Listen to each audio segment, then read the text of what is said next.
So guys, if you're looking at this video, I'm Rick Welch for the Birds of Berea, by the way, and I'm driving down the interstate because I had to make a delivery for my business, and it ran over time. And my guest, Lily Marie or Lillian Marie, we have spoken on Facebook Messenger. She is such a joy. I love seeing your posts. They're so much fun.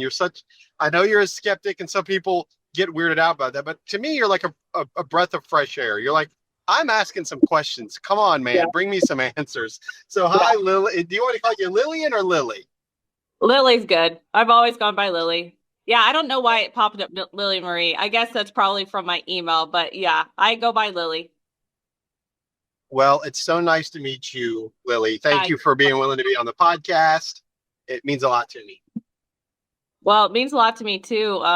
There's many of people that have asked me to come on their podcast and actually have some discussions, and it's always just really hard. But my mother actually lives with us now, so she agreed to babysit. So that I was like, out of all the full preterists in the world, it would be Rick.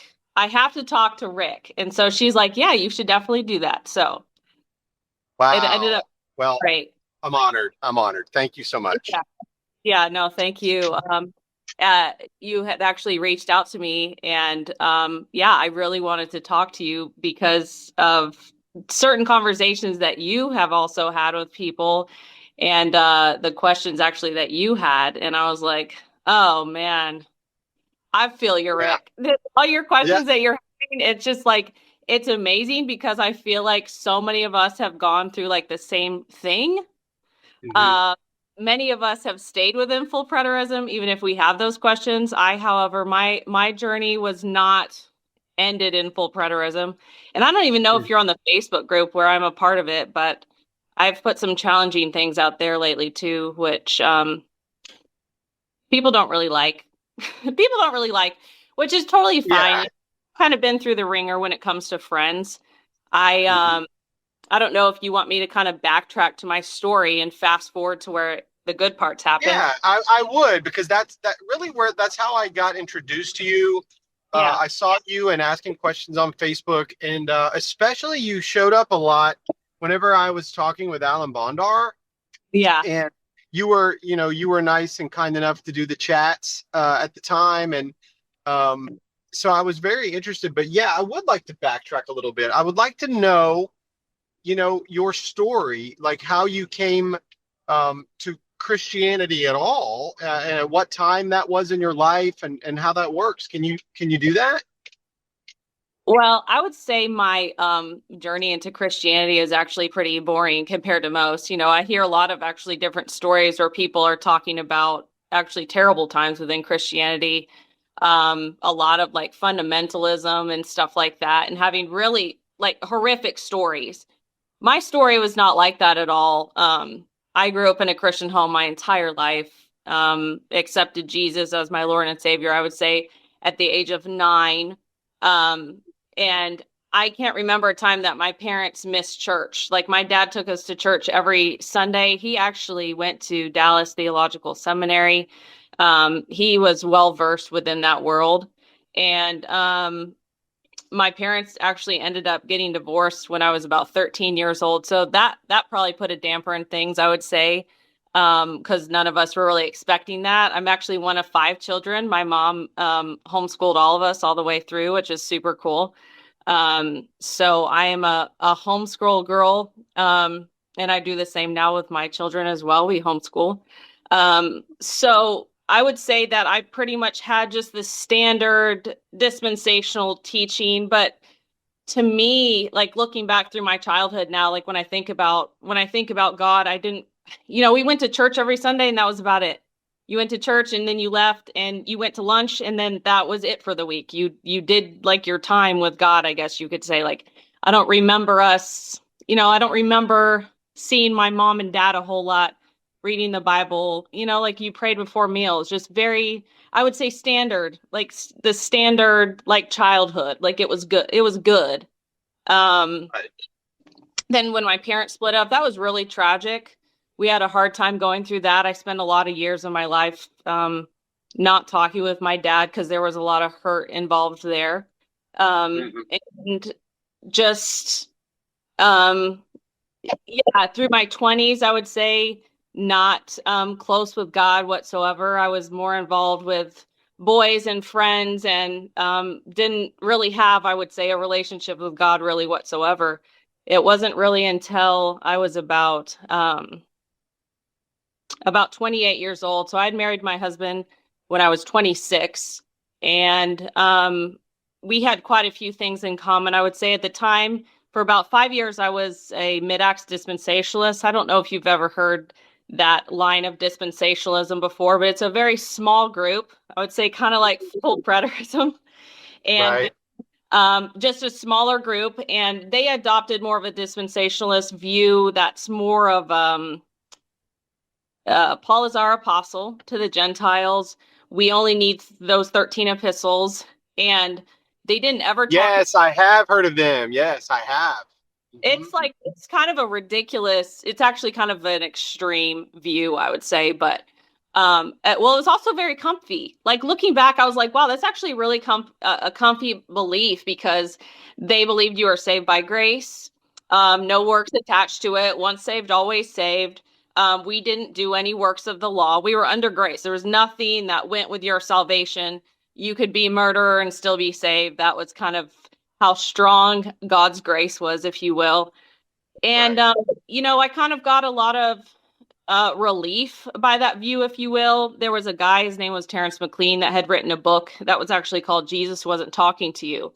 And so that kind of started off with realizing that audience relevance mattered. So in a way, it's kind of interesting now when I think about full preterism because that really opened up the door to audience relevance. But so I was in that belief for about five Sure. years, and about about after 5 years of that, when I was 28 years old, there was this guy that was a mid-acts dispensationalist teacher, and he had started looking into some things. And one of the biggest things that he started talking about was how that when we died, that we weren't going to be going to the judgment seat of Christ, that was for a specific group of people that were going to be judged by God. And I remember at the time thinking that I thought I knew everything about the Bible. I was saved. I didn't have compassion about anyone else. Like looking back, it was just like I was saved, so it just didn't matter. I was right about Hmm. everything, though I never studied my Bible whatsoever. So when this guy came out and said, "We're not going to the judgment seat of Christ," I was like, Paul says that we are, therefore we are. So I like set out on this mission to figure out how to prove to this pastor that we were going to be judged because I guess I wanted that so bad. So that was my mission in life, was set out to like prove to this person that we were going to go to the judgment seat of Christ. So he kind of led me on this path of like actually studying my Bible, reading my Bible, and then I started, it just kind of led me to different people when you're trying to figure out. So it was kind of like this hyper dispensationalist, you could say, where we used to adhere to Paul's epistles, but then now we adhere to his later epistles. So he had different groups of people that he was going to, just trying to figure out where you fit within this story and timeline. And Right. so, um, there was this guy that I started listening to and who I'm still friends with on Facebook. I think he's a very great person. He started pointing some things out, and this was about, oh dear, I've been on quite the journey, I would say, for almost like 7 years. So last year was when I kind of officially decided I wasn't a full preterist anymore. So it's been like right at about a year. But before that, I was a preterist for about 2.5 years. So before that, so I guess 3.5 or 4 years ago was when I was on Facebook in a dispensationalist group. And I had asked a question because at the time, the person I was kind of listening to was talking about how people will always say that this means that, specifically talking about this generation means that generation sometime in the future. So I was like, that's just kind of funny. So I had made some videos kind of making fun, if you will, about my dispensationalist group and like a really trying to like humorous kind of way. So the people that get it will get it. So I was just kind of making fun of it. So I had made a video going back and forth with myself, like, this generation will just means that generation sometime in the future, and just like kind of like giggling at myself, like, wow, people really do change this word like a lot. And so I wasn't even a full preterist then, but I remember asking this question. And the person at the time that I was listening to had commented, and he was like, when Jesus says this generation, you can trust that he meant what he said. And I remember like freaking out that day, like, who's the judgment seat of Christ for? Like, who are all these passages for? What in the world? Like, just like mind blown, right? So, Yes. so like my husband comes home from work and he like is not even getting through the door, and I'm like, hold on a second. So why don't we believe Jesus when he said this generation? Like, what is happening right now? So I'm kind of like having a freak out moment. And he's like kind of looking at me, and he's like, huh, that's interesting. Because you never think about it that way. It's just a story, and Right. all those things are gonna happen in the future. It's just how we were raised. You're just waiting for these things. And so that kind of like tripped me out like crazily. And so my husband and I were kind of talking about it a little bit. I would say it probably took him way longer than I did. I'm kind of more of, this is what it says, this is what it is. And for Hmm. him, there was, I would say, something about him that was like, half in, kind of half out. Still definitely listening to stuff that I was saying. The men are out there working, and I'm the stay-at-home mom. And so at the time, I was literally spending, my children were very young at the time. I was spending the majority of my day. I always joked with my husband, like, you work really hard so I can listen to Bible studies and, do dishes and stuff. Like, that's just what my life was. But I literally, for over 6, close to 7 years now, that's just become like my hobby. So that started me on to full preterism. So I think I found Don Preston very quickly after that, when I was um started to figure out, okay, this generation. And so a whole nother level of audience relevance just like slapped in my face. So um I wanted to hear it all. I wanted to know it all.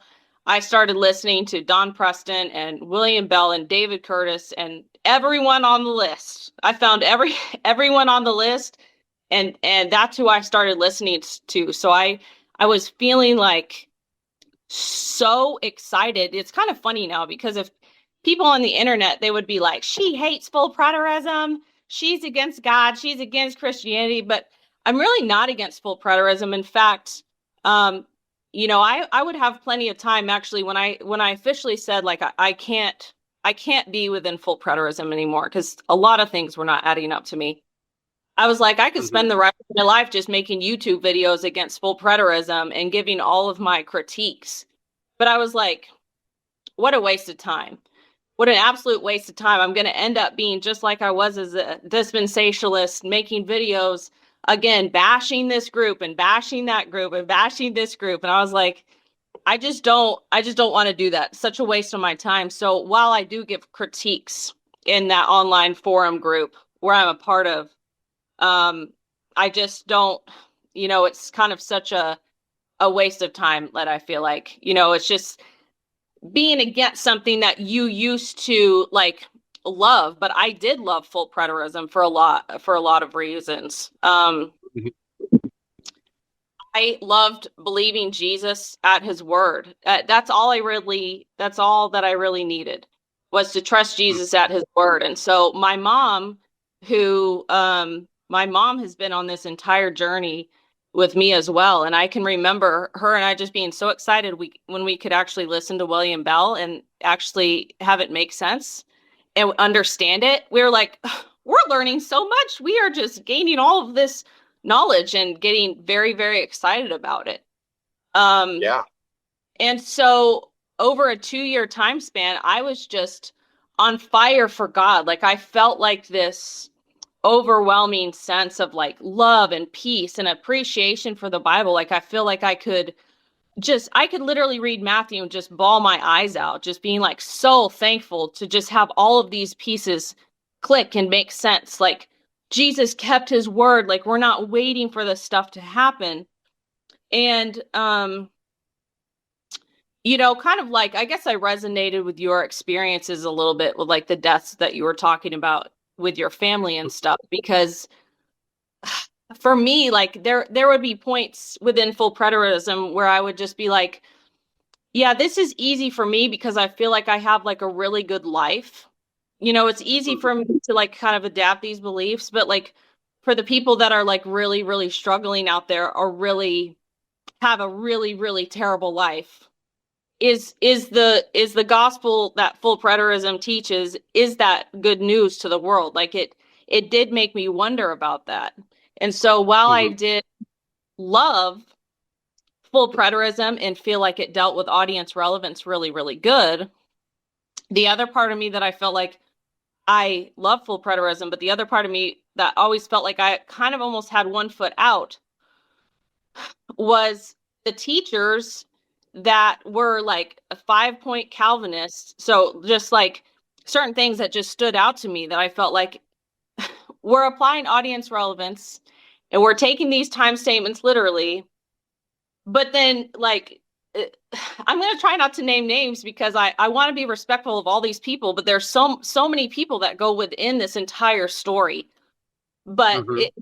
to adopt this, to say that the elect were chosen and that there was a certain people group that were going to be saved, but then certain teachers going back in like John 10 and saying this applies to us and we are the elect of God and we're the Israel of God now. And I would be like, what are we even talking about? Or even when you break down like the new covenant made with Israel and Judah. Okay, which house are you a part of? Are you the house of Israel? Or are you the house of Judah? How are you now Mhm. saying that God was going to write his law in their hearts and do these things for them? Oh, but he's also doing those things for us. And so it just kind of bothered me continuously. Like I loved the audience relevance and I would see these things, but then at the same time, I felt like full preterists a lot of the times weren't very consistent. And then other teachers would still talk about water baptizing and needing to be water baptized today and um the Church of Christ residue and then I remember at one point actually talking about the Trinity, which is I listened to your talk, that verbal spanking that Mike Sullivan gave you recently. I know I'm not trying to The disrespect. verbal spanking. That was awesome. The verbal spanking. Yeah, it was. I'm like, oh my goodness. Yeah. And I felt like there was this I don't know. I started questioning certain aspects of the Trinity, and Mhm. I realized very quickly that that was like a big no-no. Like I didn't even know it was a no-no until I posted about something on Facebook. And Mhm. with the backlash I got, I was like, oh wow, there are certain topics that are totally off limits that we should Right. not And be. I believe I said in my verbal spanking, I was saying that that was a hill that I would die on. Right. I think I Yes. said that. Yeah, yeah, yeah, of course. But I'm not gonna punch you in the mouth. I'm not gonna do that to anybody. Well, that's just kind of what threw me off a little bit was that I saw a lot of the punching in the mouth. So if you were a full preterist and you were like, "Hey, we abide by this creed, Jesus is God," that's very good. But then there was full preterist teachers that would straight off write everyone else off if you were to say there's this discrepancy between if people say, well, Jesus is God and Jesus had a son and also like Jesus was the son, so just this still people trying to respect who Jesus was.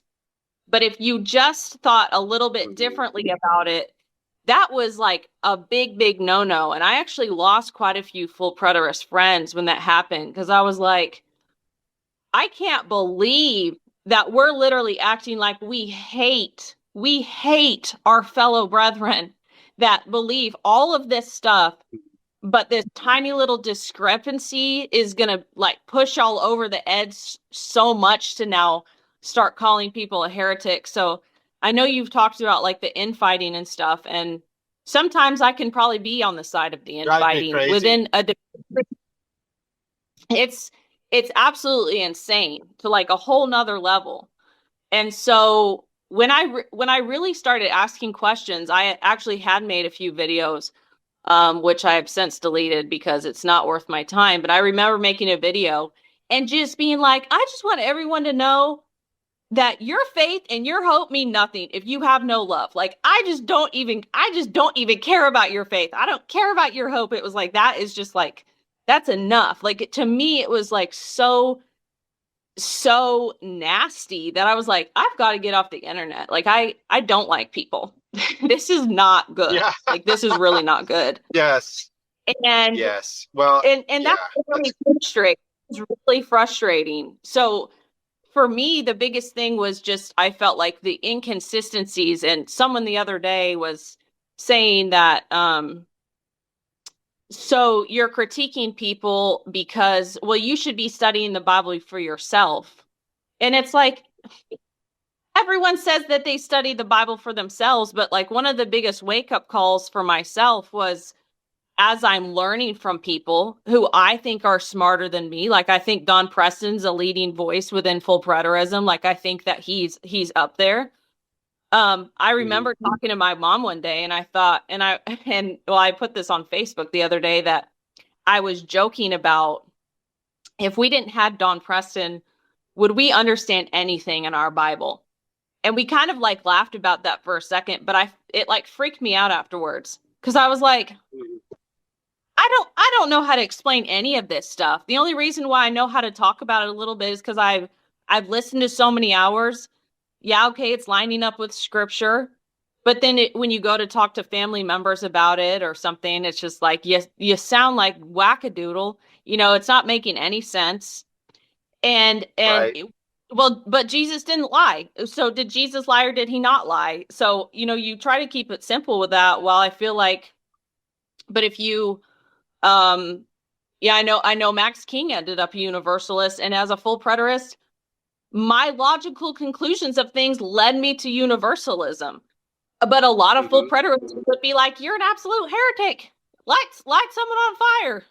You know, like that's Well, not you know, allowed. one of my best friends, Rick Big Daddy Carter. I mean, that's his. He's come to that conclusion, and we wrestle with it back and forth. Of course, we love each other dearly, and so we, you know, I don't yell and scream heresy. Full preterist yelling heresy at anybody is just so weird. It's just weird to me. It's like, really, you're going to call somebody a heretic, you know? But Sure, I'm with you. heretic. I'm with you so far, like on all of this. I'm right there with you, and I have a just a curious question for you Yeah. during the all of this from the time it was mid tribulation or not mid but mid X or whatever it is, Hmm. all the way through to now, like where where is your like where did you land, like where is your relationship with the Lord throughout all of this? Like are you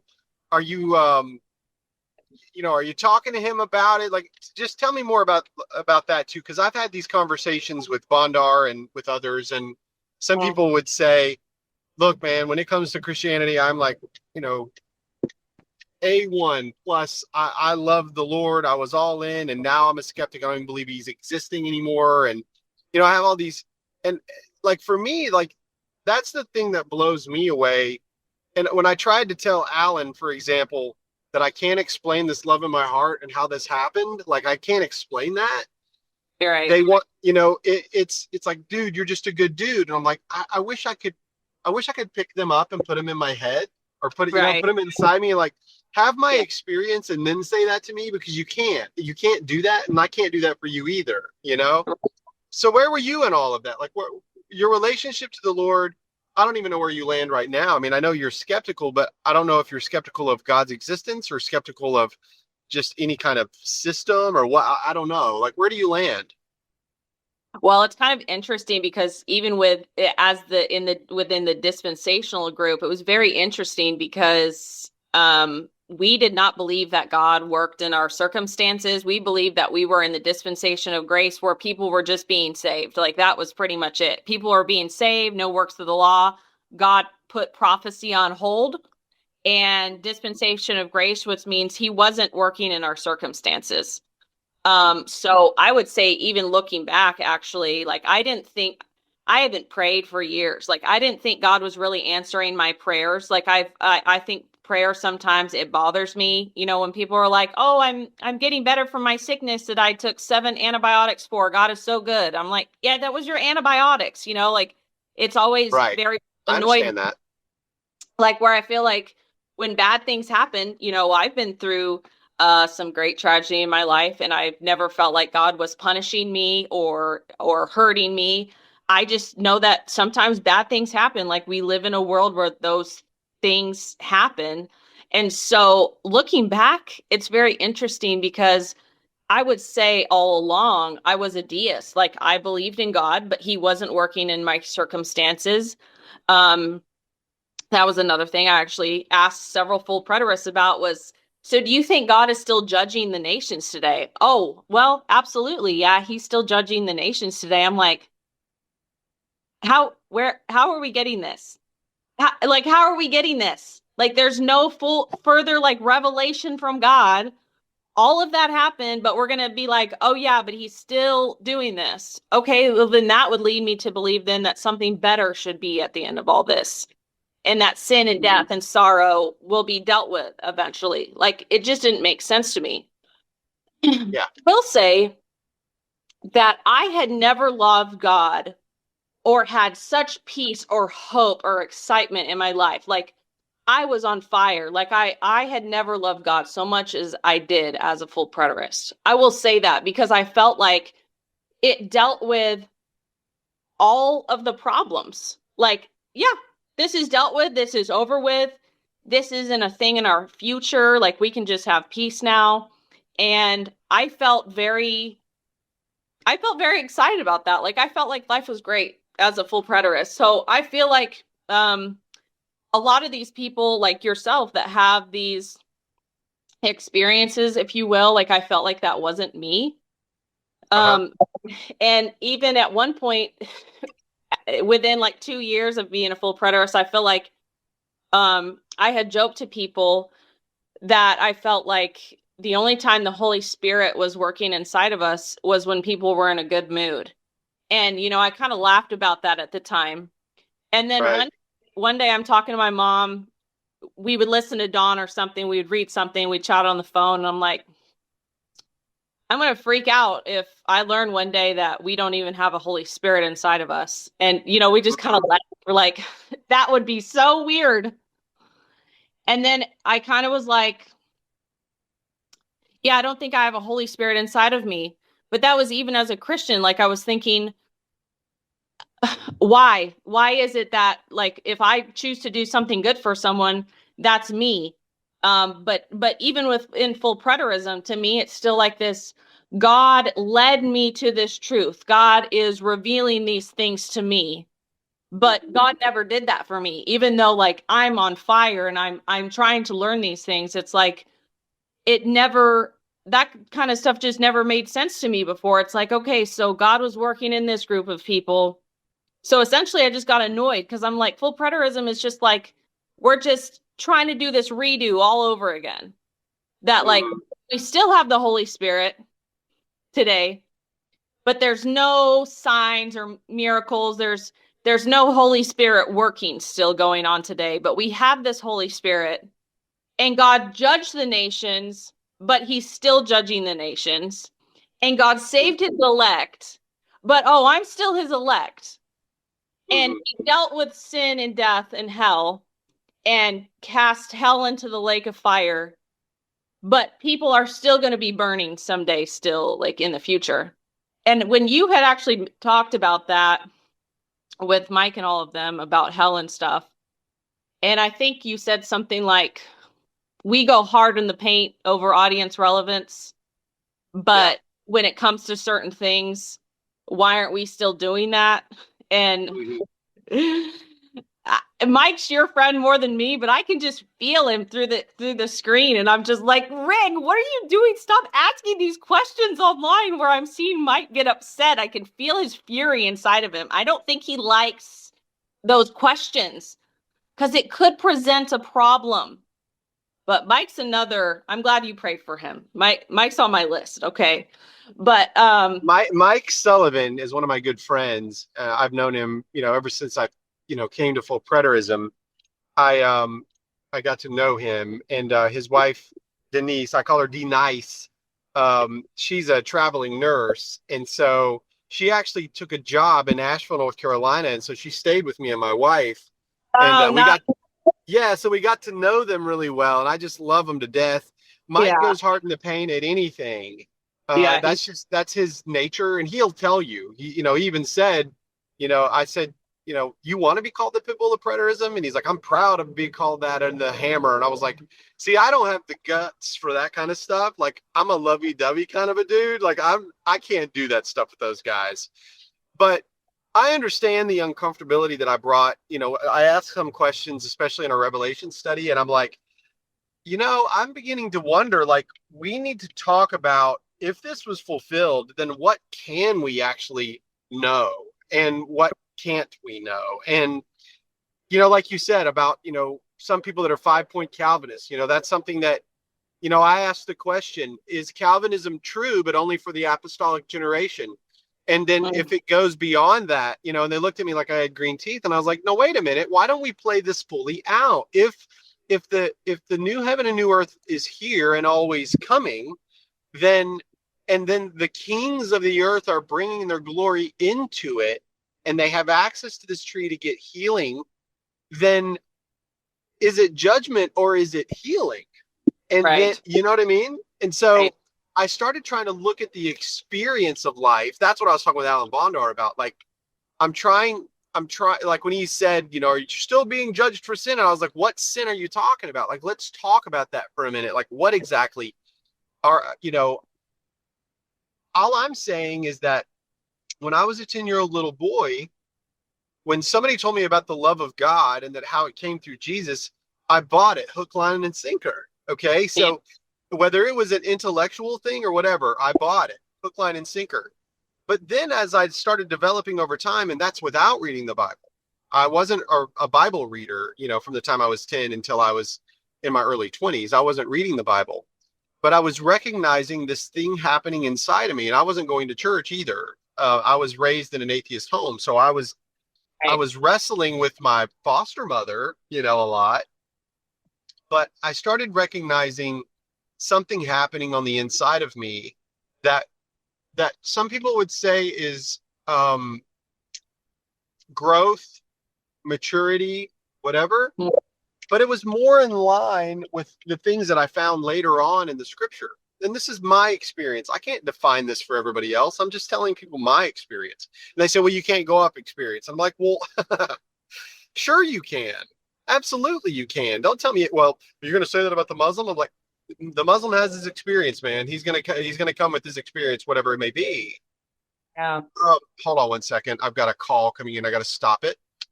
Um, so I had I've done my best to try to express, what it is that I believe or what it is that I've experienced to the best of my ability. I've tried to use the scriptures to define it. When I talked to Dr. Sam Frost, I was just having an honest conversation with him, you know. But You. but there were things that I had said in that interview because I normally don't go back and watch my interviews. Like I just don't. I have better things to do than go back and watch them. But I decided to go back and watch that one because it had upset some people. And I went back and I Mm, was like, okay, I understand what it is that upset some people because it was like Rick saying, hey, there's a backdoor and full preterism, and there is for me.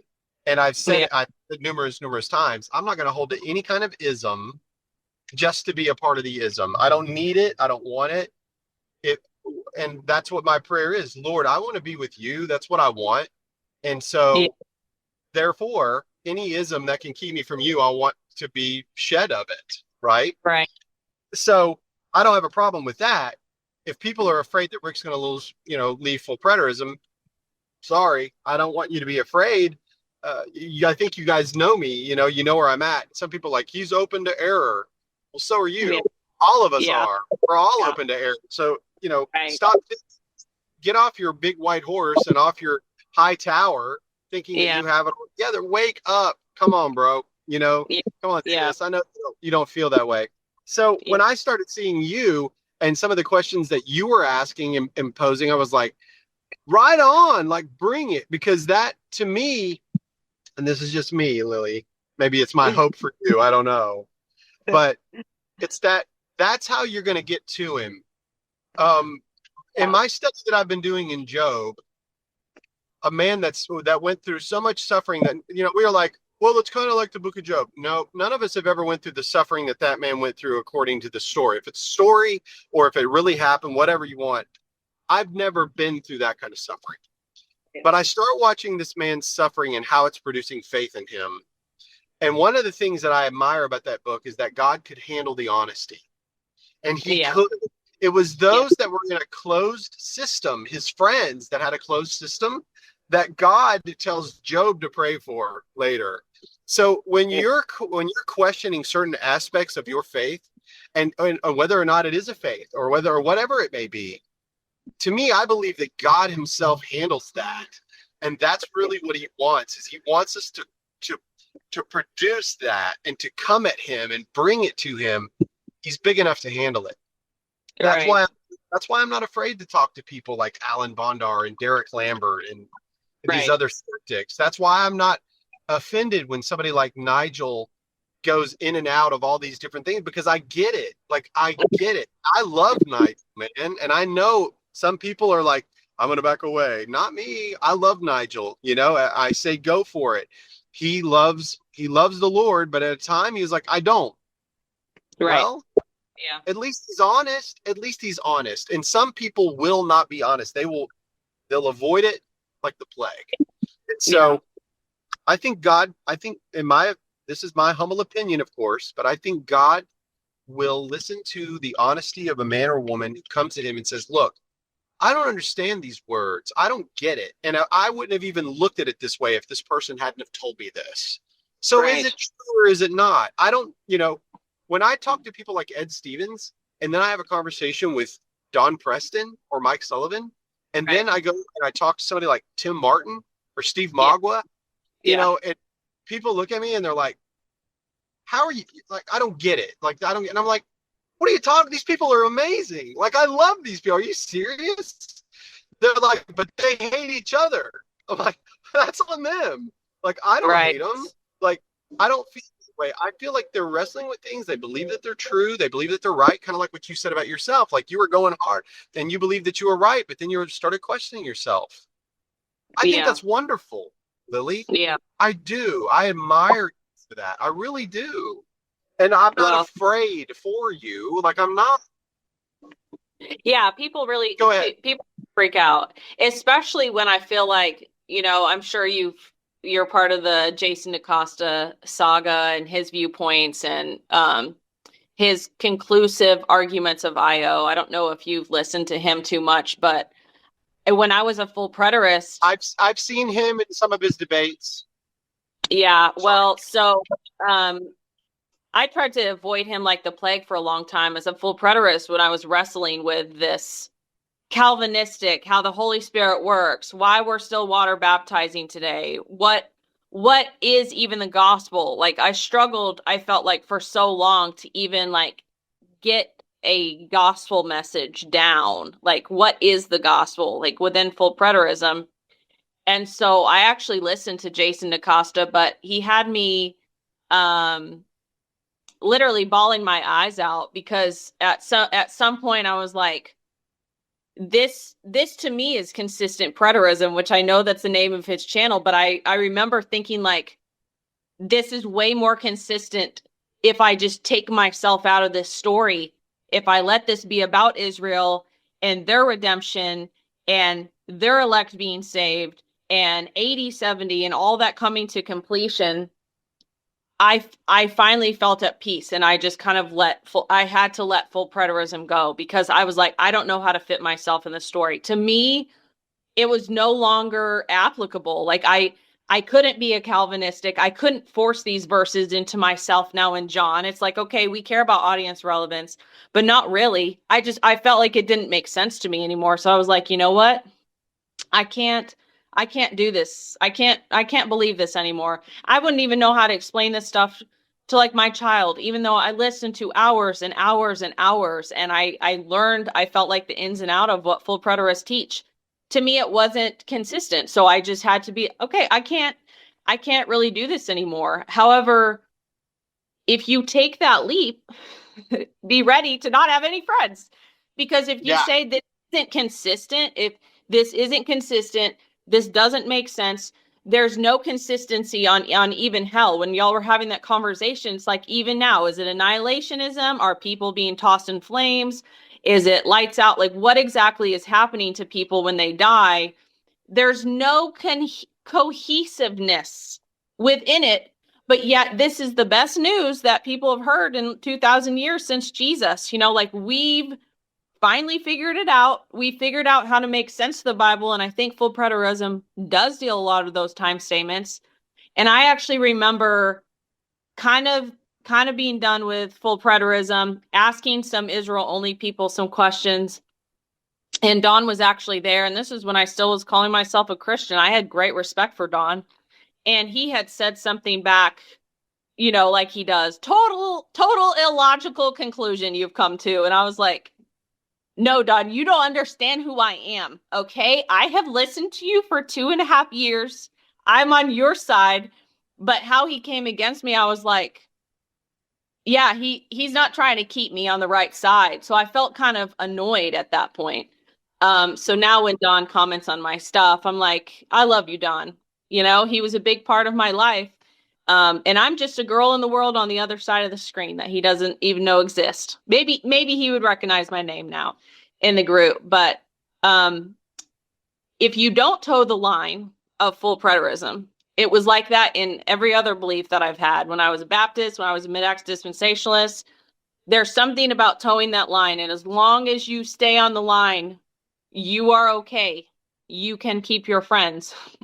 But if you cross that line, if you dip your toe in the other side, or you start asking those questions, that's when it comes a major problem. So once I started asking questions, yeah, people didn't really like that. And I lost a lot of friends, and I've always tried to be very honest with people on my Facebook posts, whether it makes people mad or not. And when I did start noticing certain, things with people talking about the Bible being mythology, or yes, the Old Testament, Yahweh and his actions, just try to always be honest. But I think for me, I've never had to be the one that had to go in a whole lot to try to figure out how to really even defend my faith. So I think when I was presented with a lot of the information on Yahweh doing unjust or unkind things, I definitely bought into that, like, a lot. And like, if someone said today, "Are you a Christian?" I'd be like, "Oh man, that's a long story." That's a really long story. Like, I haven't told some that I was a Christian in a while.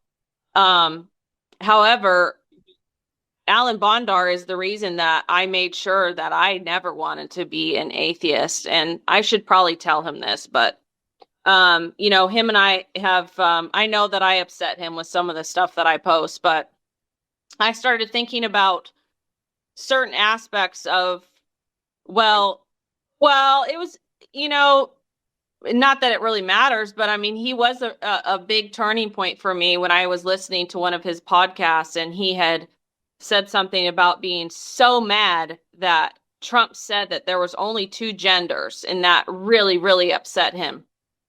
And I was like, oh my goodness. And that really made me start questioning and thinking about things that within Christianity, we're telling people that they're delusional and believing false things while being mad when people say that there's only two genders.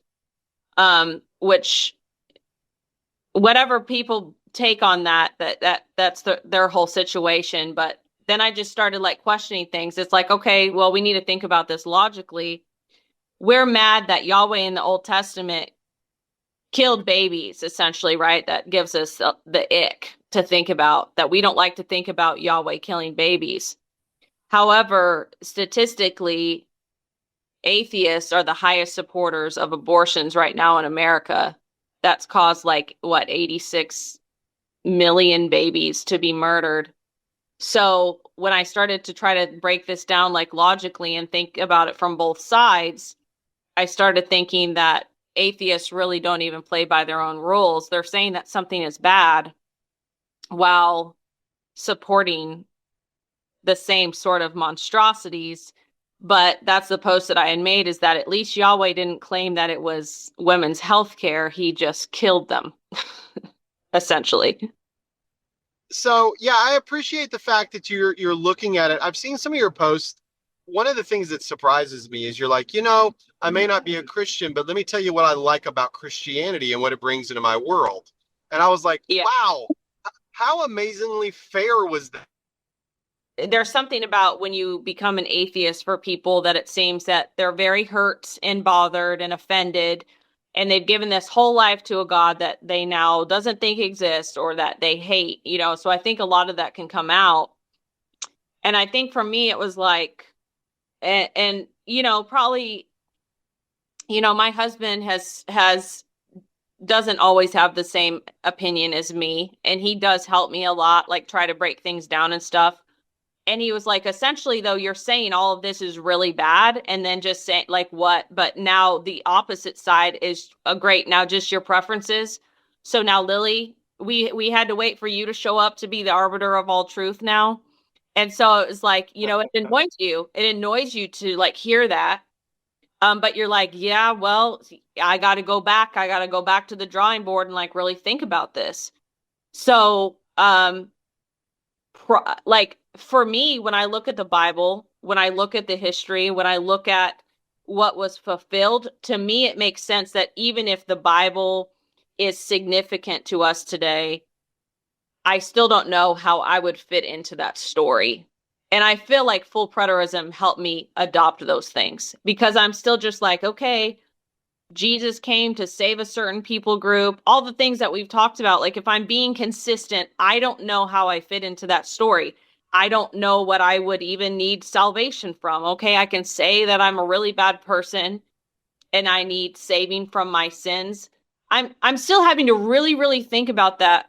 Where I'm at right now, though, is that um, we can talk about all the really, really terrible things that Christianity has done, but that's why I went back and I'm sharing statistics. It's like, yeah, there's bad situations with little children in the Catholic Church, but every atheist out there then should say, we want all the public schools shut down because sexual abuse is so high within public schools, secular public schools. We want all of them shut down.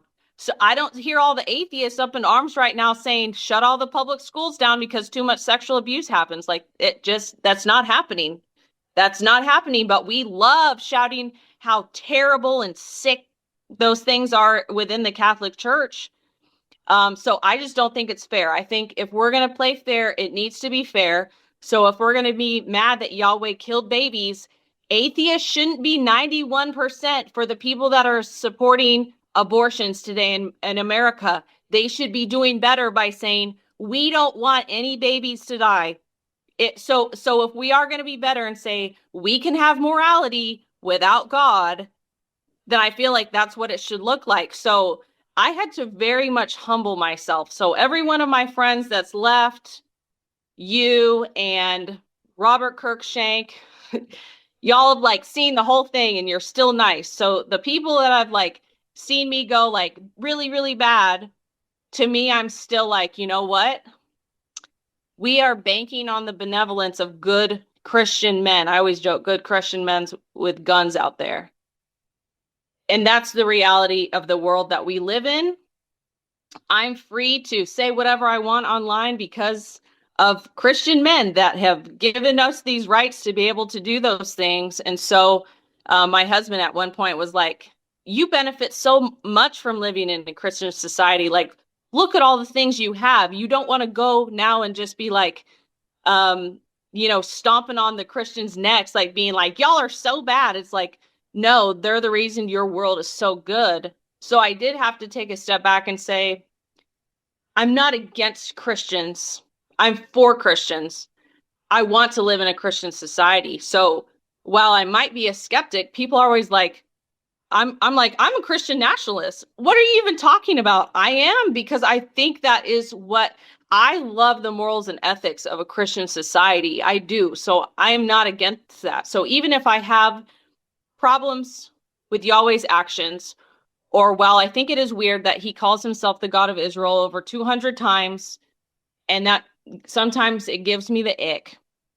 How I feel now is that if I die and I am in the presence of Yahweh, I am not scared to die because, like you said, and like many people have told me, God can handle your criticisms. So if he says who he says he is, I feel like I have total peace that if God is who he says he is and Yahweh's the one that created this place and he is in fact God, I think he can handle and put up with my problems that I had with him, because all I am is left with this book that was written thousands of years ago, trying to make sense of it the best I can.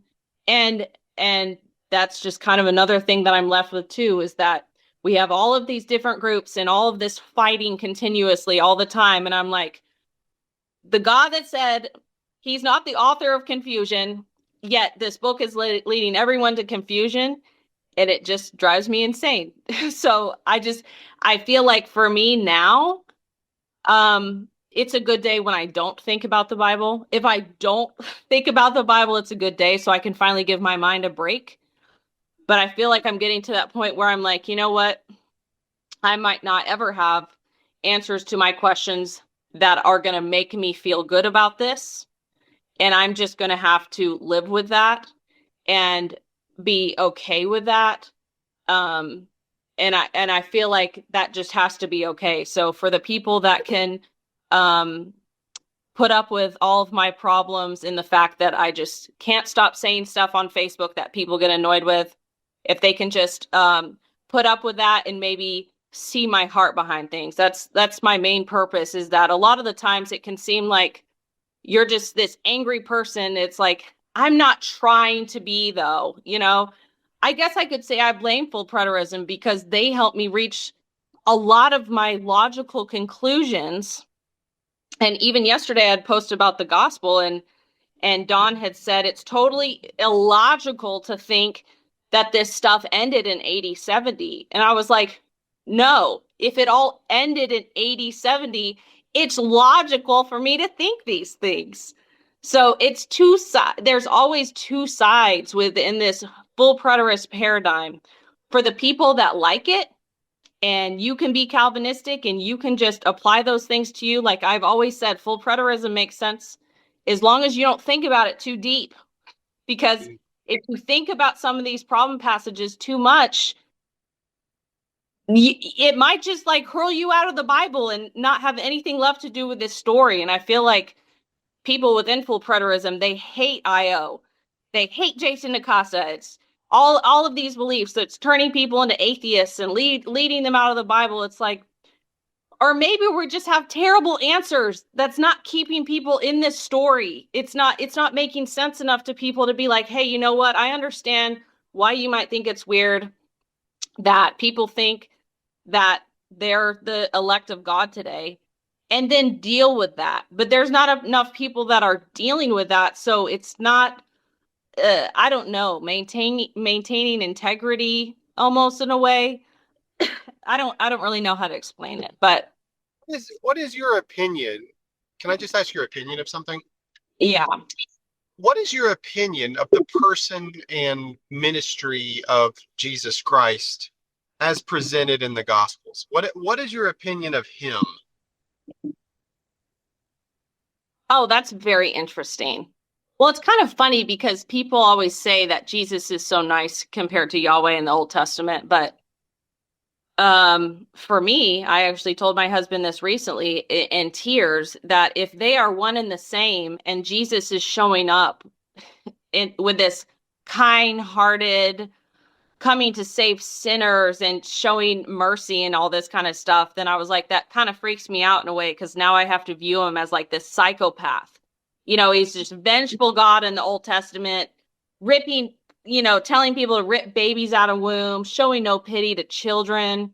And then you have Jesus who's like, let the children come unto me and also call me father now. I'm your father. So I have this very much like, is God like a schizophrenic? And I don't mean this in like a disrespectful way, but I mean this in like, I want it to make sense kind of way, that it's like very weird to me. But I think that Jesus, if I have to view him as God, as Yahweh, then it puts a very, very different perspective in my mind. It gives me the ick, you could say, in a way. So it's very hard for me to Is think. that why for you that it was better to separate him as a unique entity in regard to ripping him out of the Trinitarian view? Did it make it easier because of that or no? Oh, actually, when I was questioning the Trinity, it's actually because I felt like it was on one of the lists of things that I needed to go through to, we're taught all of these things growing up that you believe Right. this, it's XYZ, you're raised in a Baptist home. It's just what you did. So there was never a reason behind why you believe something. You just believed it. And so for me, when I questioned the Trinity, I don't know if you know who Shade Stone is, but I had I been have seen him. I've seen him a couple times. I had listened to him for a good long while, and he was the one that was kind of breaking these verses down, and I felt like this is actually very interesting. I've never heard someone present the Trinity this way in full respect of God, or of Jesus having the same essence as you will, but like being his son. So for me, it was just one of those things that was like, I've actually never looked into this before. What is the opposing view? So that's when I had kind of asked questions about it. But how I am now is like, if anyone can go to the Bible and grab a verse and make it make sense for them. And like I tell people, I don't know nothing. Don't come to me for advice. I don't know anything about the Bible. And if you have an interpretation about something, then I'm happy for you. And you could probably prove your point with scripture. Everyone else does. That's why I feel like now I kind of joke about the Orthodox Church and have had conversations with people about the Orthodox Church because they would say, that's the correct way to interpret scripture. They have that authority to interpret scripture, and Hmm. instance are all just willy-nilly, and we just come up with all of our own beliefs and all this kind of stuff. So Right. it's very interesting. I like orthodoxy for that aspect, that I feel like they're able to be consistent, where Protestants just seem to be able to interpret the Bible however they want to and sometimes come to their own conclusions. Right. But I that's kind of a long-winded answer. When I think of Jesus, I could cry about Jesus as a full preterist because I felt like I could just finally believe him at his word. So when I read, especially like Matthew, Mark, Luke, and John, like I was able to, I feel like, see him in a different light because he came to die on the cross. At the time, I thought for everyone's sins, but now I would say, yeah, but if he's only coming to save the lost sheep of the house of Israel, it would make me think that he came to save a certain people group, people Hmm. that been under the law that needed salvation. Hmm. So so that's kind of what led me to the conclusive argument too of IO, and seeing that he was coming to save only a certain people group, which would mean that we have nothing to do with this story because we were never under the law in the first place. Hmm. Right. So with that being said, in regard to like IO, and I Yeah. and trust me, I haven't delved like really far into it. I've read a lot of things that Jen Fishburne put out, um, but never really like dug in deep because their definition of what a Gentile is um, isn't good enough for me, and that's just me. Like it's not good enough for me. Sorry, Right. but I also can't like I don't have the guts to argue with a lot of these people either. Like I don't really want to, Right. but I try to talk to them because the person of Jesus Christ to me, like if you look at Jesus when he talks about what's going to happen in the end, like let's keep in mind 70 AD happened and it wasn't awesome. Okay. Yeah. If Jesus himself said that he's going to do that, and so Right. we pin it to the Roman army, and we say, well, the Romans, they were tread by the but tread by the Gentiles. It's the Roman army. It's the Roman army. Remember, Jesus himself that he was bringing said he was bringing that judgment. So it's on Right. him. So all of that stuff that happened to Jerusalem, to all of the people within Jerusalem during the siege and after, and that judgment was brought on by Jesus himself. Right. So when we say that he's this sweet little nice guy, he's this, little 5'2" desert guru, that's the way people want to, like, they think that that's how I'm presenting him. I'm not presenting him that way. I I think believe that, Jesus yeah, bring go ahead. a sword, a sword, not Mhm. peace. I don't really see Jesus as this like really meek and humble guy. Like I see him as kind of like an alpha male flipping tables and ready to throw down some judgment. I don't I I would say if I read the story again now, or at least that's my view of him now, that I feel like it's not just some he came to just love all the sinners and just gave everyone a free pass.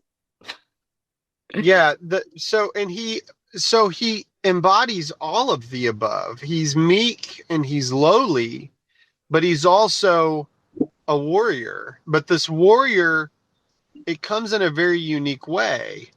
Like, what does it mean to you that he had to suffer and die according to this? Like, what does that actually mean? And I know you just said you're saying now I don't, I don't know anything about the Bible, which is not really true. You know a lot about the Bible. It's just you don't, for yourself where you are right now, you're like, if I say anything, like I'm questioning like 100 different things every time I say one thing. That's what I do too. I get it. But if like, what does it mean to you that he himself had to die? Now, if we're going to say Yahweh did ugly things, and we're going to look at it from a moral compass, like you said about atheism, like 91% of them, think that abortion is awesome. But Mm-hmm. and by the way, my mother did not think it was awesome, but she looked at it purely from a nurse's perspective because she was a nurse. The safety of the mother, things like that. She didn't think abortion was good. She just thought it was a viable option for somebody to protect them, not as a form of birth control. Yeah. But that was her view. But so I've kind of seen. I'm being raised in an atheist family is weird. It's they had a morality, not really sure where it came from either. But Right. if we're going to look at morals, and by the way, I'm not trying to convince you of anything. We're just having a nice conversation here. To me, that if Jesus is Yahweh, then what is it about this physical death that is so important? Like, what do you think is important about that? Why? Have you wondered that? I mean, I've definitely thought about that through my years, and just actually thinking about that being very profound. Um, Mm-hmm. this is going to sound almost so sacrilegious. Like I don't even want to like say this because people could take this in a really bad way if they don't know why I'm even saying this, but I Well, don't I'm mean going to this. go ahead. I'm going to ask my listeners to not take it that way. Let's just let her say what she needs to say. She's trying to be honest. Well, because like when I think about it now, is that like if someone had to like lose a child, they would know that their child was going to be dead forever. Okay, let's say though that we believe they'll see them in heaven. But that Yes. person has another 50 years to be sick with the death of a child. I cannot I cannot fathom that. I've gone through a miscarriage before, and we did lose a baby at 8 weeks. And I just can't imagine the pain of what would happen to like a 3 or 5 year old for a parent to live with that when you actually lose a child. I can't fathom that.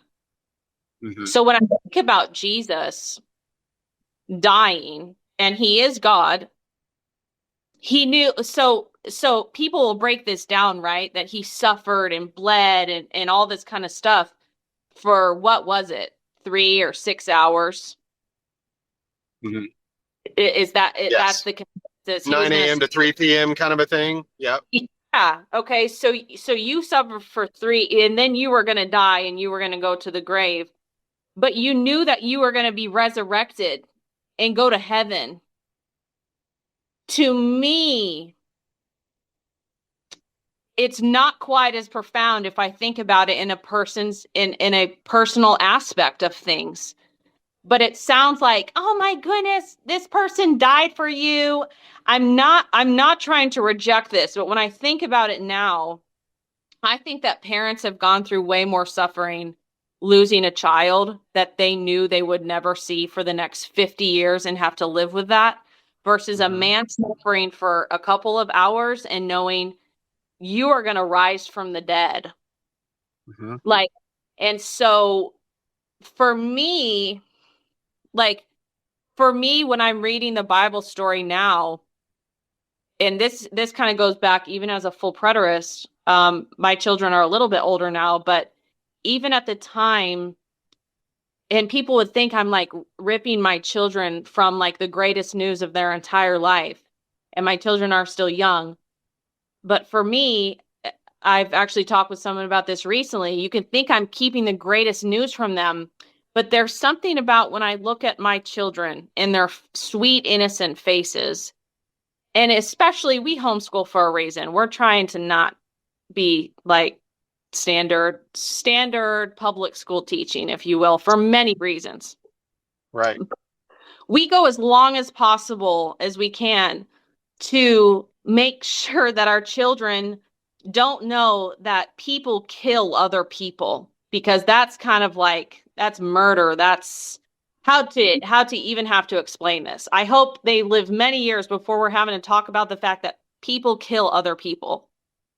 So the thought of me like leaning down right now to like my 7-year-old and explaining to him how this person 2000 years ago was hurt really, really bad and blood everywhere, and he had nails go through his hands to be hung on a cross. It goes against my conscience, and this is something that I tell my husband actually often because we talk about this. And he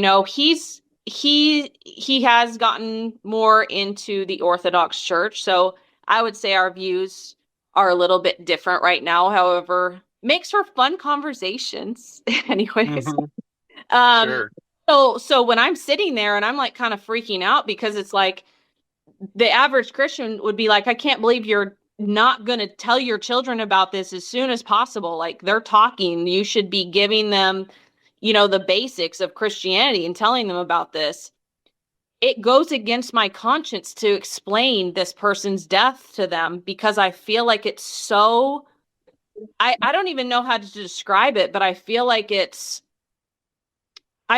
need to know about that when they're way older. Like I feel like for me, I don't know how I could in good conscience tell my young children about this in a way that they would understand it without them being like, what are you really talking about? But the reason that Hmm. I adopted it as a child is because you go to church every Sunday, you're hearing that message. It's just a way of life where I can think back to when I was 9 years old on my stairs saying this prayer. I had no idea what I was praying. I had no idea what I was talking about. I mean, good grief. I didn't think I was even saved. I just turned 36. I didn't even think that I was saved until like 34 years old because it's like I understand the Bible enough now. I'm thinking about things enough to where I feel like I could make an executive decision on this for my life. But trying to Hmm. tell that to a child, it's like Noah's Ark, thinking about like parents decorating their children's nursery, like the Noah's Ark, and it's like, do you know what that represents? Like that's like not good, but we try to mellow it down. We try to make it look sweet and cute, and it wasn't. Like the Bible story is very harsh and critical and scary and murderous and things that we cannot even fathom today in our reality and in our world. So when Hmm. I think about Jesus, it's like, for one, if everything was fulfilled in 80 70 and he's dying for this certain people group and everything was fulfilled, I still just don't know how I go back and say, well, Jesus also died for me.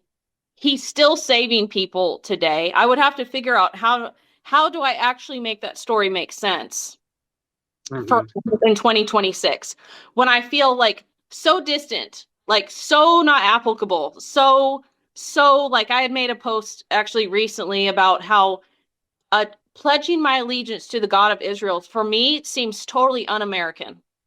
It seems weird. Like we don't want people we don't want open borders. At least I don't. We don't want open borders. But yes, pledge your allegiance to the God of Israel. The God of Israel, like he picked that name.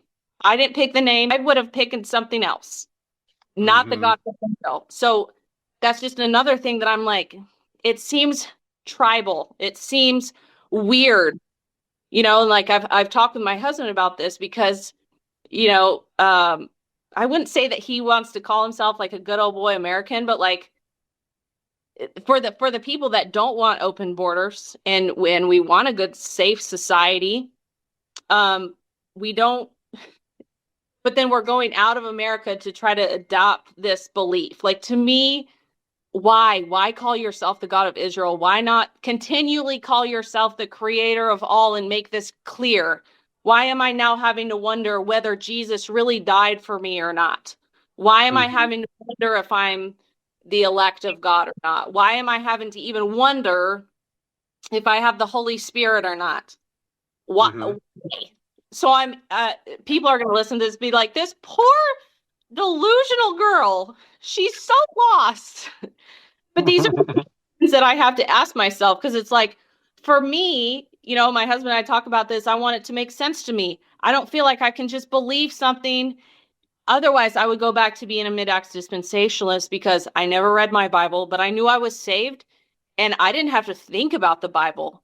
So shame on me for caring. First off, I should have just never opened the Bible and I could have just lived peacefully gardening and not thinking about anything, what I was going to cook for dinner that day. That's what I used to think about. But now, for the people that care, the people that are like, hey, I want questions to these answers to these questions, Yeah. gets us in big trouble. It's a big no no, Yeah. I know. so I told Nigel. The only reason I mentioned Nigel is because you and Nigel were the ones commenting whenever I was with the Alan Bondar thing. yeah. And I told Nigel because he had sort of like shucked all things, all faith, went back to atheism. And I told Yeah. him, in a private message, I said, listen, I said, I love you, Nigel. And I want you to know something.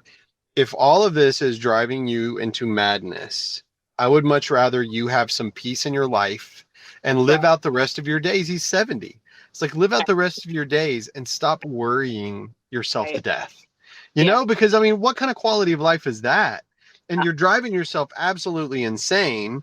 And like, enough's enough. And I know for you, that's what you're saying. You're like, I have literally driven myself nuts with this because I care. Yeah. I Yeah, get my it. husband actually asked me if I was tormented in a conversation recently because, I'm just going off. I'm saying all these things, how it doesn't make sense. And he was like, do you feel tormented? I was like, only if I have to say that such and such makes sense. Like I'm only tormented if I have to make sense of it for myself today. Otherwise, I feel at total peace with the story actually. Like I don't have really anxiety about it. I think I have a desire, like especially when it comes to morality. It's like, okay, yeah, atheist is not it for me. Even Jen Fishburne yesterday, she was like, "You're gonna go in this mad circle pretty much if you're just between Christianity and reality, you'll never figure out the truth." And I'm like, you have no basis for truth, lady. You know, Mm. like I can't even because that's just how I see it. You know, she continually is telling me there's no proof for or she wants my proof for an afterlife because she knows 100% there's no afterlife. And I'm like, you can't know that for sure. No one's died back and died and come back. Yes, Jesus. We can use Jesus as an example, but I'm like, there's no proof for that. So why? Or she wanted my proof, and I told her, we have no proof that you have a mind, but I believe it anyways. So I feel like I'm trying to be fair, although I feel like, I hope Alan Barndar thinks that I'm his friend. But I have gone after atheism, I feel like just as much, but I do want to be fair because a lot of the times I realize you can have a lot of problems within Christianity and think that you're helping people by opening up their worldview to like, hey, a lot of this stuff isn't adding up.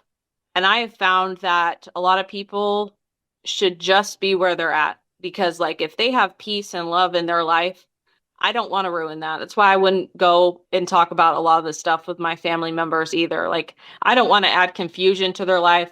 I want my sisters to be happy and content. I don't need to add skepticism to them or anyone. That's why I only talk about it for the people that want to talk about it. I'm not just going to go to my homeschool co-op with all these beautiful Christian ladies and be like, do you know why Yahweh murdered babies in the Old Testament? Like, no, I'm not going to do that because Mhm. like living in a Christian society. I like the moral standard of Christianity because I see what happens on the other side of that. So, the other side of atheism, while they say that they have a moral compass, I actually remember when I first started questioning things, Robert Kirkshank actually asked me, so where do you get your morals from? This was last year sometime. And I was like, well, definitely not the Bible. And at the time I was thinking, oh my goodness, he just doesn't even understand. Where now looking back, it's like, well, if if you're not getting your morals from the Bible, like where are they coming from? And really you can't ground your morals in anything, I feel like, without a God. So I just realized that a lot of the times atheists grant themselves logic and reason and human rights and all of these things that were created, like math and all of these things, to then think that no God exists. So, yeah, I've never been atheist, nor have I ever wanted to be atheist. I've never gone out being like, how can I prove God doesn't exist? For me, it's dumb things like I know God exists because of the emotion that I feel looking at a sunset or sunrise or the love that a parent has for their child. I just think that if I am evolved pond scum and I am able to think logically and clearly, impressive pond scum, that's all I have to say because it's hard for me. And I know a lot of the atheists will be like, you poor delusional person, but I just hope no one feels bad for me.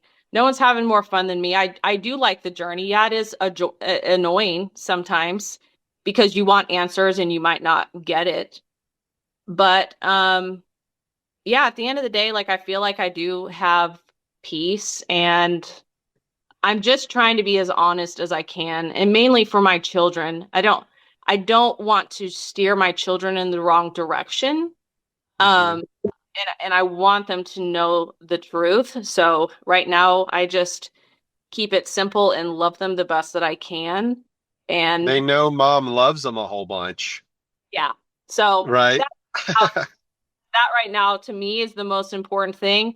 And hopefully, I have at least a couple more years before they start asking too in-depth questions, so that Yeah. not having to, I do feel like too, as a parent, it's okay to say I don't know. And a lot of the times I feel like I was always like, I'm gonna have an answer. Like, how am I gonna answer this? And my husband's like, why are you thinking about things that aren't gonna happen for like 10 years? Like, it's fine, relax. And Mm. so I've learned to try to be okay within skepticism, but I feel like, yeah, I if it wasn't for full preterism, I don't know that I'd ever be here Mm. because of the audience relevance aspect of it. It pretty Right. much right out of the Bible. And I know Mm. predators will be like, well, that's your fault. You should have never have done that. But it's like, but can you blame? But well, they do. you blame people for reaching the logical conclusion with what I feel like a lot of what full preterism does. Which for me, it's like, but I think full preterism set out to make Jesus not a liar, which I think is great. But at the end of the day, how I see it now is, well, yeah, because there's repercussions if he was a liar. Like if he was in fact a false prophet, that's a major problem. And Hmm. even think that, is probably one of the worst sins. So, but for me, I did have to ask that question because so much of the inconsistencies I feel within full preterism, and if you apply audience relevance, then, what's left? What's left? That's how I feel about it. So that's essentially what hurled me into now having to question exactly everything that I believe, because if we actually have nothing to do with the story, then yeah, I'm going to have to ask myself uncomfortable questions then. And I guess join the Orthodox Church finally. I think that one of the things that I hear a lot, you actually said it just a second ago, is like when you come to its logical conclusion. Everybody always says that. The logical conclusion. So one guy will say the logical conclusion is universalism. The other one is the logical conclusion is that we are not part of the story. Our consistent preterism and logical conclusion is that everybody's got some logical conclusion, but I have yet to actually see the logic. And I have Yeah. yet to see the conclusion of any of them. Okay. So there's enough scripture, there's enough to where whatever logical conclusion you've come to, I can introduce some other logic into it to stop your conclusions. Okay. Now, so here's where I am. This is what I want to do, if it's okay with you, because we've been on for over an hour or whatever. I want to know if you'd be willing to come back on at some point in the future and let's try to do some of this logical concluding together, but be brutally friggin' honest. Okay. Okay? Yeah. Yeah, that's good. The reason why is because let's put all the other stuff to the side. Whenever somebody says, Jesus suffered and bled for me, okay? And I actually believe that. But it's not because I'm afraid of what people will think if I don't say it anymore. I used to be. That was Yeah. real. I would say, I'm not going to say that because I don't want people to think really bad of me. Now I'm like, think what you want. Right. There's a reason why men throughout history have said this, and not all of them did it because they were afraid. Some people Right. went to their deaths, literally went to their deaths, just translating these books into Right. English, you know? So let's give it, well, how about for William Tyndale's sake, why don't we take a few minutes together and try to come to some logical conclusions? I haven't left full preterism because I feel incredibly strongly about it, just like you did whenever you were here where I am right now. Okay, Yeah. is that fair? Is that fair? Yeah. And I would like to look at it. I really want to dig in about why it had to be this way. Now, for full preterists, I want to ask this question of you. Sam Frost asked me this and it bugged me for a Yeah. while. If it's all done, then why does there have to be so much confusion about it? Yeah. That's one of the, and I was like, it's a good one. He was like, you don't think that if it's fully complete that you're going to know? Well, actually, I have something that I want to bring back to Sam Frost now in regard to that. Not because I want to Mhm. argue, but because I think it's presented. I think all of this is presented in the scripture. But the last thing that I'll say, the thing that I appreciate about you, Lily, is that there's a love in your heart. I've seen it. I've watched it. Your questions are fine to me. But at the bottom of this, at the base of you, I see this love. You love for your children and for your husband, your love for your country, your love for morality and wanting to hold things together and protection. That love, I think that's going to go really, really far. And so I want to talk more. Are you willing to do that in the future? Yeah. No, I think that would definitely be a lot of fun for sure. Because I would like to talk with you too about Revelation and how I would word the gospel too as a full preterism, drinking of the water of life freely, how I feel like the gospel, I don't know, is it impactful to the world today? Like within full preterism. Like I do find, yes. So yeah, that would be cool for sure. So I don't know if you've ever listened to the Burros of Berea, but I want like this is the kind of stuff that makes the Burros of Berea what the Burros of Berea is for me. Because I want to Yeah. get down to the bottom of this. I want to talk about it more. Yeah. And I will never, when I say this out loud, I will never turn my back on the Lord Jesus now. Now. Not what I once was, but now. And I have my reasons. And I don't Yeah. have to explain them to anybody. I don't, Yeah. where did that come? Like, when did I have to start explaining why? You want to believe that? So I Yeah. will say this to the atheist, especially to somebody like Alan Bondar. And Yeah. I love Alan Bondar, and he knows it, and everybody else knows it. Whatever. People say whatever you want. I love that dude. He's friggin' hilarious. But and I've had him in my home. He's, him and his wife now, Ray, and my wife knows Ray, and we get along very well. We really care about him. All I want to say is go pick on the Muslims for a while, bro. Quit. Right. Christians are easy targets because we're loving, and yeah, you might get a little mad, but go mess with some Islamic people for a little while and see how far you get with those people. I think about that too, and I think that's why we do have to be honest, is that we do benefit from living in a Christian society, even atheists do. I mean, they Yeah. benefit from living in a Christian society, and I had to be humbled. I had to be humbled and go back and really think about things, from a different perspective. And I had to apologize to some people. I actually reached out to Sam this past week to apologize for him. I kind of mocked him in my angriness because people just aren't understanding. Yahweh did bad things. Why aren't you on my side? And Mm-hmm. yeah, and I was like, you're a very good person. You do a lot of good for the world.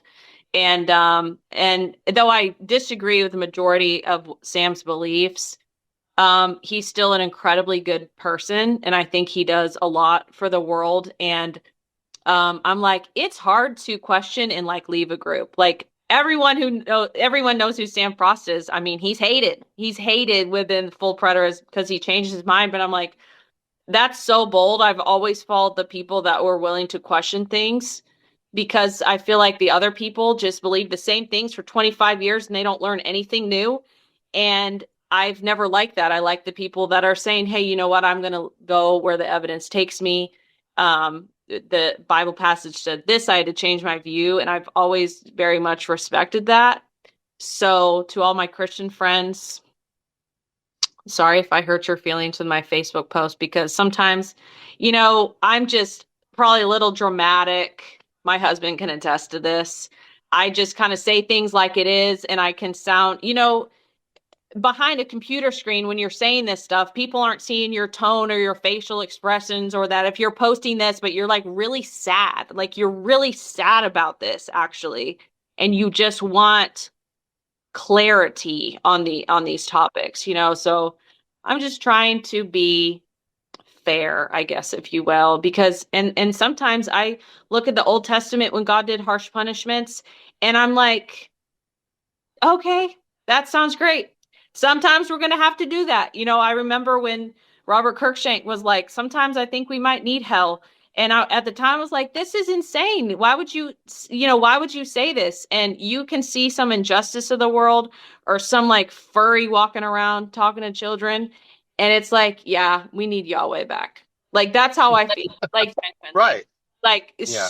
sometimes with all this no king situation in America, it's like, yeah, I told this to my husband the other day. I would give up all my rights as a woman if it meant like feminism went away, if it meant that we could just abolish some things in America, because I think I think we need that, and the world's a good place because of Christians. That's just how I feel. But according to the atheists, like I told Alan in a discussion he had recently, my conservative Christian values, though someone might think I'm brainwashed, essentially, though, I could just say it's my preference. So Mm-hmm. there it is. That's my Yeah, preference. but you're not allowed to have a preference. Yeah, no, I'm not. Yeah, that's That's right. right. It's really funny. Yeah. Just stop with your preferences. Anyway, Lily, thank you so much for spending some time and putting up with my driving and the horrible internet and all this garbage. I would love to have a follow-up conversation with you, and so let's touch base and let's do that. I want to wrestle with some stuff if you're good with that. Yeah, it'd be fun. Yep. And then I'll go on to Mike and let Mike verbally spank me in front of everybody when we're done. Does that sound Great. good? I hope I'm on the list of like, I cannot believe you're having conversations with. I hope I make it to Mike Sullivan's list. New life goals. I got news for you. By the way, even on my Mike Sullivan verbal smack, I told him I loved Ed Stevens and I love, Sam Frost, and it drives people up the wall, but I don't care because I actually do love those two men. I really do. Well, you no more endorsing his books apparently, so you need to watch yourself. Yeah, he might take me off the endorsing of the books, but anyway. Well, thank you so much, Lily, for being on. Hang on, I'm gonna stop the recording. Stay on with me if you would, okay? Thank you. All right.